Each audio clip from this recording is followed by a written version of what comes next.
নমস্কার বন্ধুরা, মালা রান্না বান্না স্বাগতম। আজকে বানাবো আমি শীতলের ঝোল। এই যে মিষ্টি কুমড়া, মূলো, কুয়াশ আর বেগুন দিয়ে। তেল বিনা, তেল লাগবে না। তেল তাড়াতাড়ি কড়াই গরম হয়ে গেছে, দিয়ে দিলাম সবজিগুলো। এখন দিয়ে দেবো, এই দেখো পরিমাণ মতো নুন দিয়ে দিলাম। এই যে একদম সামান্য, বেশি হলুদ যাবে না, কেন তেল দিইনি তাই। লঙ্কার গুঁড়ো বেশ দেবো, কেন জাল না হলে শীতল তরকারি স্বাদ হয় না। এরকম করে রান্না করে খেয়ে দেখবেন, খুবই ভালো লাগে।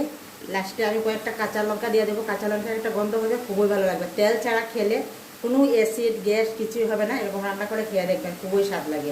এখন দিয়ে দেবো যে পেঁয়াজ আর রসুন বেটে রেখেছি আর শীতল একসাথে দিয়ে দেবো, দিয়ে অল্প সাঁতলিয়ে নিব।